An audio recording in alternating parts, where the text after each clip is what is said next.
Olá, meu amigo, olá, minha amiga, tudo bem com você? Eu sou Flaviano Lima e estou aqui muito feliz para dar início à minha participação nesse projeto Caminhada Rumo ao INSS. Eu vou aqui, juntamente com o Titã Ítalo, tá? A gente vai dividir a parte de direito previdenciário nesse projeto que tem uma história muito vitoriosa. Foi com esse projeto, lá no ano de 2015, que a gente deu início ali ao Se Joga Galera, ao que veio hoje a ser o Se Joga no INSS. Temos aí uma história de muito sucesso, e digo isso por quê? Porque foram muitos os alunos ali que participaram daquela caminhada, que depois continuaram conosco nos outros projetos que nós desenvolvemos para o concurso do INSS 2016, e muitos foram os aprovados. Então é um projeto que a gente confia bastante.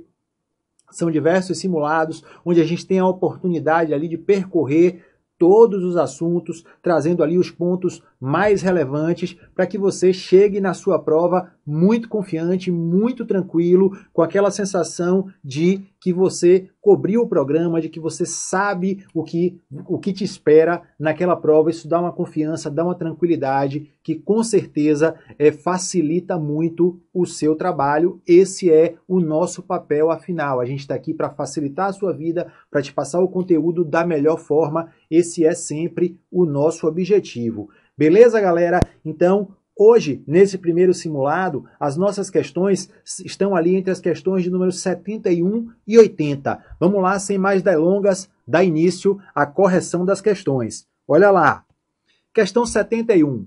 Suponha que seja publicada uma lei na qual estejam previstas modificações em normas da Lei 8.213, relativas à concessão de benefícios previdenciários. Nessa hipótese, se a lei modificadora não previr uma data específica para o início da sua vigência, os seus efeitos passarão a valer 45 dias após a data da sua publicação. Olha lá, a questão está certa, a questão está correta. Ela explora, gente, um assunto que é aquele chamado vigência e aplicação da legislação previdenciária.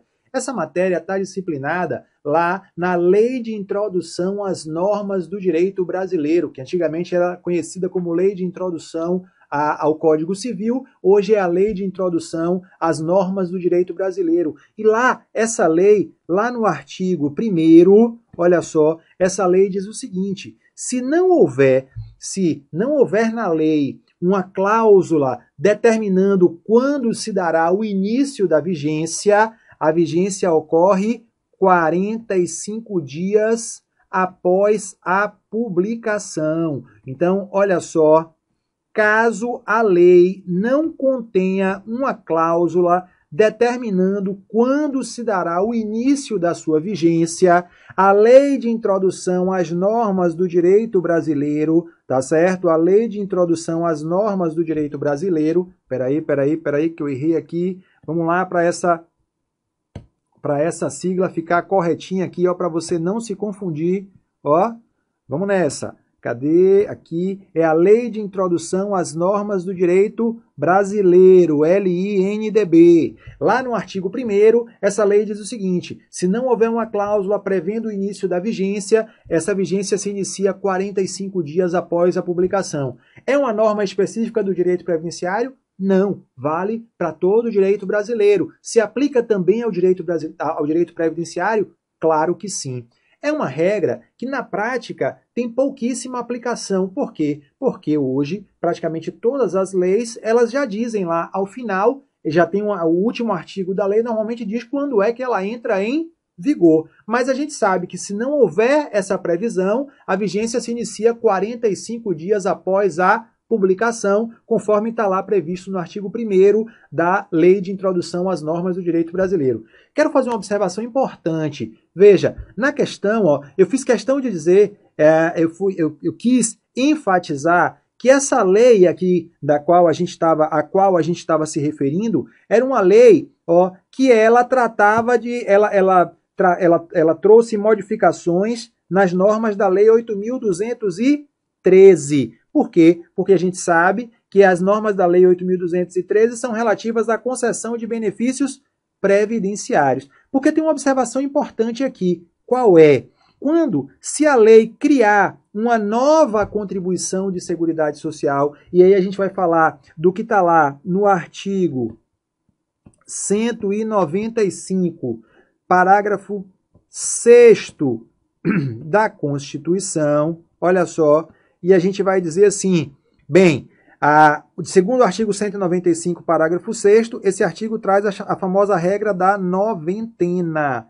Significa dizer o seguinte, ó, se uma lei criar uma nova contribuição de Seguridade Social ou se uma lei aumentar a alíquota de uma contribuição já existente, essa modificação, essa nova contribuição ou essa contribuição com alíquota elevada, ela pode ser exigida 90 dias após a publicação, tá certo? Mas observe que essa produção de efeitos apenas 90 dias após a publicação, ela está restrita a aquelas normas que criam novas contribuições ou que aumentam a alíquota de contribuições já existentes. Não é o caso da questão. A questão diz expressamente que a lei em pauta, ela tratava de normas relativas a benefícios previdenciários. Sendo assim, aplica-se o artigo 1º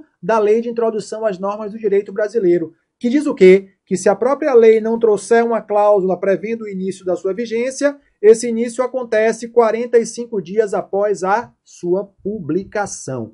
Beleza? Questão 71, portanto, está correta. Dá só uma olhada agora à questão de número 72. A Associação do Trabalhador Rural, que exerce as suas atividades em regime de economia familiar a uma cooperativa de crédito rural, descaracteriza a sua condição de segurado especial. Ora, isso aqui, pessoal, está errado, claramente errado. O segurado especial, você sabe quem é. Segurado especial é aquela pessoa que desenvolve a sua atividade, é o pequeno produtor rural, é o pescador artesanal, é a pessoa que desenvolve a atividade de extrativismo vegetal, tá certo? Essas pessoas serão enquadradas como segurados especiais desde que trabalhem sozinhos ou em regime de economia familiar. Regime de economia familiar é aquele onde o trabalho dos membros da família é essencial à subsistência do grupo. É aquele onde não há o auxílio permanente de empregados. Admite-se, no máximo, o auxílio eventual de terceiros. O grupo familiar pode até ter um empregado, mas não um empregado permanente, um empregado que preste serviço ali por, no máximo, 120 dias ao longo do ano. E outra característica importante é que, para que sejam considerados segurados especiais, os membros do grupo familiar não podem ter outra fonte de rendimento, ok? Então essas são as principais características do segurado especial. E para responder a essa questão, você tinha que estar atento lá, olha só, ao artigo 11, parágrafo 8º, tá? Da Lei 8.213. Mais especificamente, olha lá, artigo 11, parágrafo 8º, lá o inciso 6. O inciso 6, ele diz de modo muito claro que o fato do trabalhador rural se associar a uma cooperativa de crédito rural ou a uma cooperativa de trabalhadores rurais, isso não afasta o enquadramento dele como segurado especial, ok? Mesmo sendo filiado à cooperativa, aquele trabalhador rural que desenvolve as suas atividades em regime de economia familiar, ele permanece sendo enquadrado pela legislação previdenciária como segurado especial. Dá uma checada lá nesse artigo 11, parágrafo 8º da Lei 8.213, porque lá estão diversas outras situações que, ainda que elas aconteçam na prática, elas não trazem como consequência a descaracterização do trabalhador como segurado especial. Em outras palavras, mesmo que incorra em alguma daquelas situações previstas no parágrafo 8º, o trabalhador permanecerá enquadrado como segurado especial. Beleza? Questão 72, portanto, ela está errada. Vamos lá. Olha aí agora a questão 73. Em 10 de dezembro de 2018, José possui 36 anos e 5 meses de contribuição ao RGPS e 58 anos e 7 meses de idade. Nessa hipótese, José poderá optar pela não aplicação do fator previdenciário no cálculo da sua aposentadoria por tempo de contribuição. Vamos lá, gente, olha só. Essa questão, ela trata de uma regra que eu costumo chamar, olha só, de regra 85-95. Olha só, regra 85-95. O que é essa regra? A primeira coisa importante, ó, que eu quero que você compreenda, ó, essa regra 85-95, ó, deixa eu escrever aqui, não é regra de direito a benefício, tá? Essa regra não é uma regra que define se o segurado tem ou não direito ao benefício. Ó, não é isso. É uma regra de cálculo. Olha só, é uma regra de cálculo. O que é que isso significa? Significa dizer o seguinte, olha, se cumprida a regra, o segurado pode optar pela não aplicação do fator previdenciário. Ó, o segurado pode optar pela não aplicação do fator previdenciário. Veja, o segurado pode optar pela não aplicação do fator previdenciário. Mas veja, fator previdenciário é uma fórmula utilizada no cálculo do salário de benefício. Então, primeira coisa, para saber se o segurado tem ou não direito à aposentadoria por tempo de contribuição, quais são os requisitos? Então, vamos lá. 35 anos de contribuição no caso do homem. Olha lá. 30 anos de contribuição no caso da mulher. E a gente sabe que tem ali a carência de 180 contribuições. Então, esses são os requisitos para saber se a pessoa faz jus à aposentadoria. Vamos lá. Em 10 de dezembro de 2018, José possui 36 anos, ó, 36 anos e 5 meses de contribuição. Então, eu já posso afirmar que com 36 anos e meio, José possui direito à aposentadoria por tempo de contribuição. Isso é fato. Ele tem direito. Agora, será que no cálculo dessa aposentadoria de José, ele pode optar pela não aplicação do fator previdenciário? Veja, para que ele possa optar pela não aplicação do fator previdenciário, o que é que tem que acontecer? Ó? A gente vai ter que somar a idade mais o tempo de contribuição, e essa soma tem que ser o quê? Tem que ser maior ou igual a 95. Então, a soma da idade com o tempo de contribuição tem que ser maior ou igual a 95. Isso para que José possa ter direito a quê? A optar pela não aplicação do fator previdenciário no cálculo de sua aposentadoria. Bem, quanto é que José tem aqui? Ó, 36 anos e 5 meses. Isso ele tem de contribuição. E quanto é que ele tem de idade? Ele tem 58 anos. Olha lá, ele tem 58 anos e 7 meses. Qual é aqui? O que a questão quer que você entenda? Veja só. Então, se eu somar aqui, ó, 5 meses com 7 meses, a gente tem 12 meses, a gente tem, portanto, 1 ano. 36 com 58, a gente vai ter o que aqui? 94. Então, a gente tem aqui 94 anos mais 12 meses. Ora, então a gente tem aqui 95 anos. Então, eu posso afirmar que a soma da idade com o tempo de contribuição de José atingiu 95, portanto, ele poderá optar pela não aplicação do fator previdenciário. A questão, portanto, está correta, está certa. Veja, qual é a pegadinha? O que é que eu quero que você lembre? É que essas frações de tempo de contribuição e frações de idade, elas podem ser somadas, desde que sejam frações correspondentes pelo menos a um mês completo. Veja, se eu desconsiderasse os meses, se eu somasse apenas os anos, daria quanto? 36 mais 58 daria 94. Mas essas frações em número de meses completos, a gente vai utilizar na soma. Beleza? Isso aqui está onde?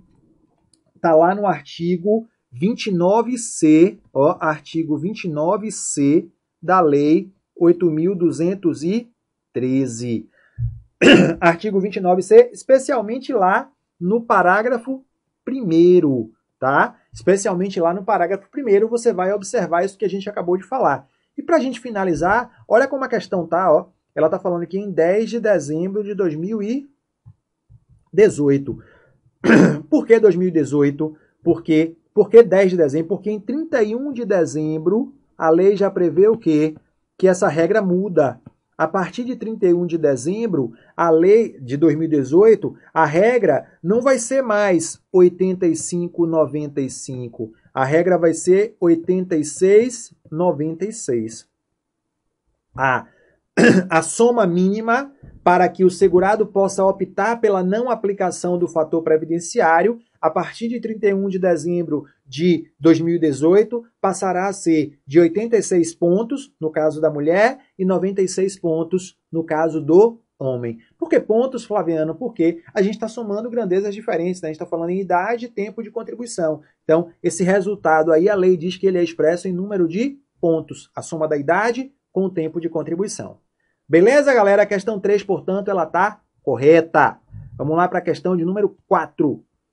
Perde o direito à pensão por morte o cônjuge, o companheiro ou companheira, se comprovada a qualquer tempo simulação ou fraude no casamento ou na união estável, ou a formalização desses com o fim exclusivo de constituir benefício previdenciário, apuradas em processo judicial, no qual será assegurado o direito ao contraditório e à ampla defesa. A questão está certa. Ela repete aí o quê? O artigo 74, parágrafo 2º da Lei 8.213.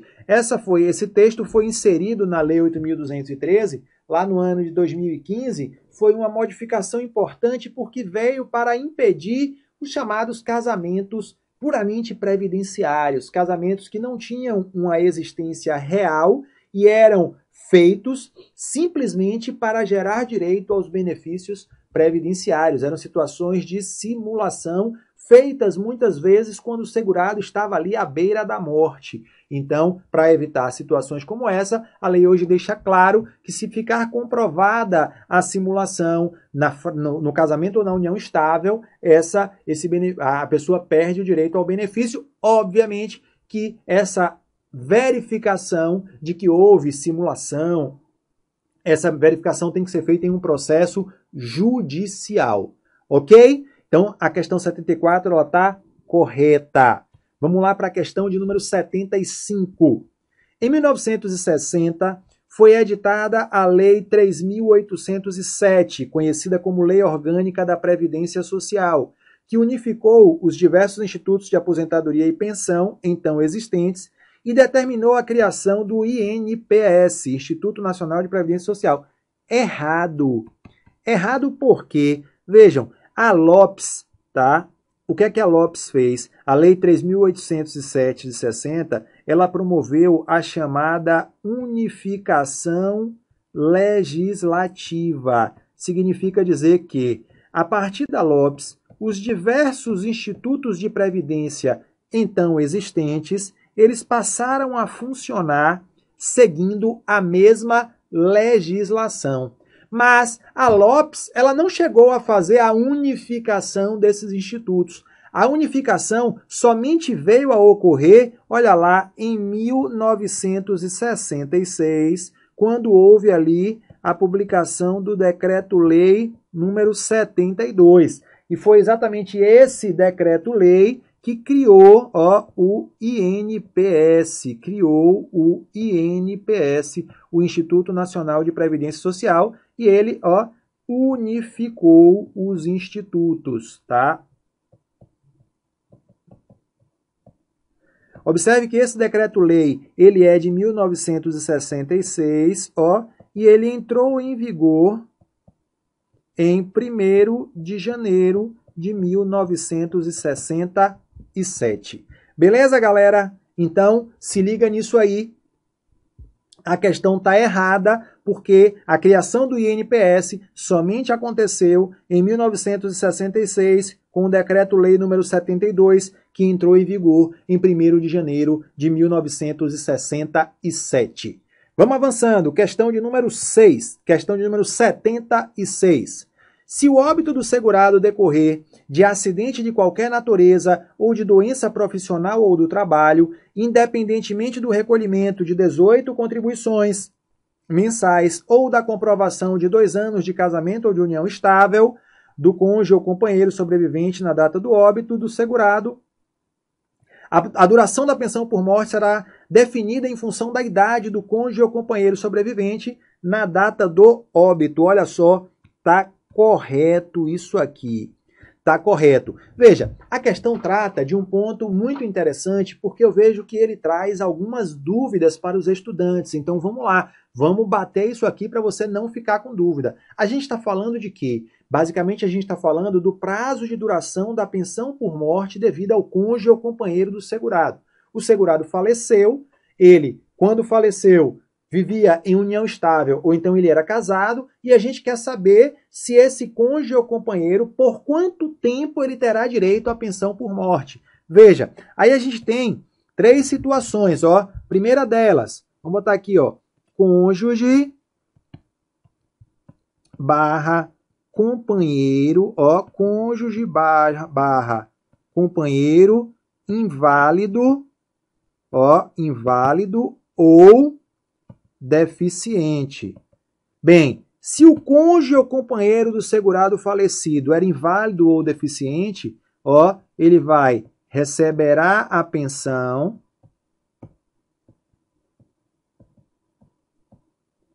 enquanto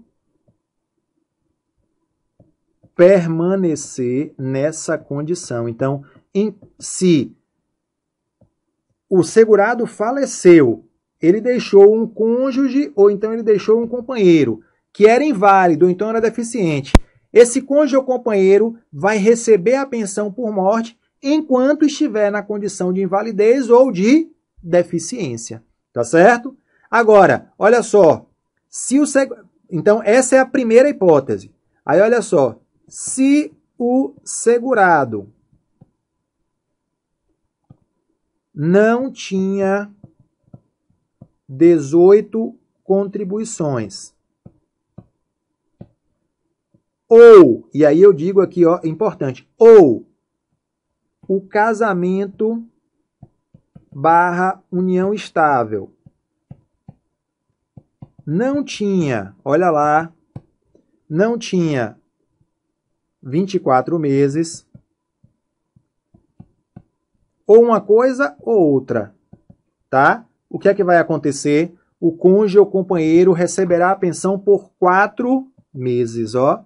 Receberá a pensão por 4 meses. Observe, se não tinha 18 contribuições, ou então, se o casamento ou união estável não tinha pelo menos 24 meses. Se alguma dessas duas coisas acontecer, o cônjuge ou companheiro vai receber a pensão somente por 4 meses.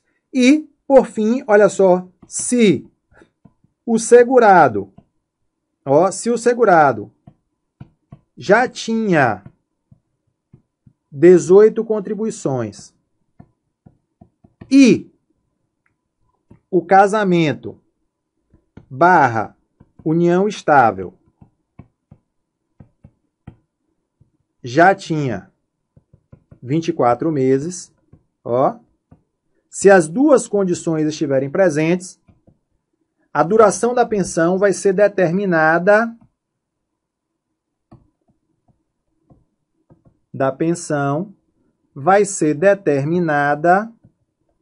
pela idade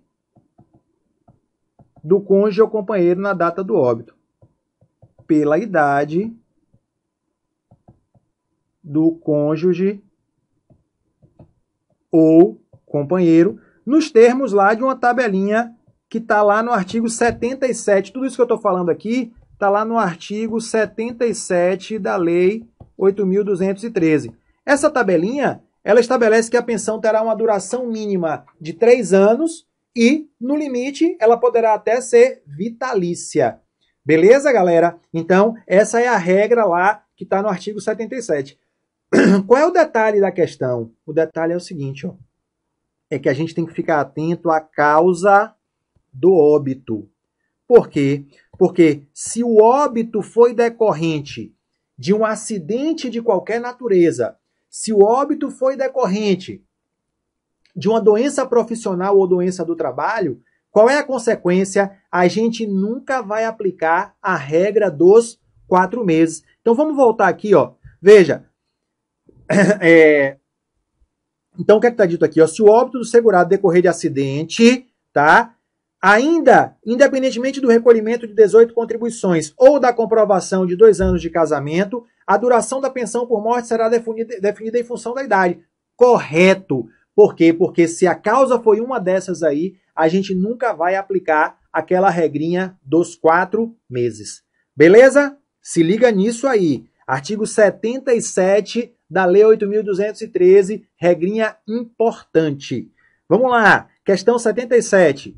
Pedro trabalhou como servidor público efetivo da União por 70 meses. Após receber uma excelente proposta de trabalho, deixou o Serviço Público Federal e passou imediatamente a trabalhar como empregado de uma empresa privada. Então, ele saiu do regime próprio, foi para o RGPS. Só que 5 meses depois de iniciar suas atividades como empregado, ou seja, ele tinha 5 meses de RGPS, Pedro faleceu em função de uma doença. Ok, nessa situação, é correto afirmar que Silvia, esposa de Pedro há 3 anos, com idade de 50 anos na data do óbito do segurado, receberá a pensão por morte durante 4 meses. E aí, galera, claro que não, olha só, porque qual é a dúvida aqui, ó? Veja, qual é a dúvida?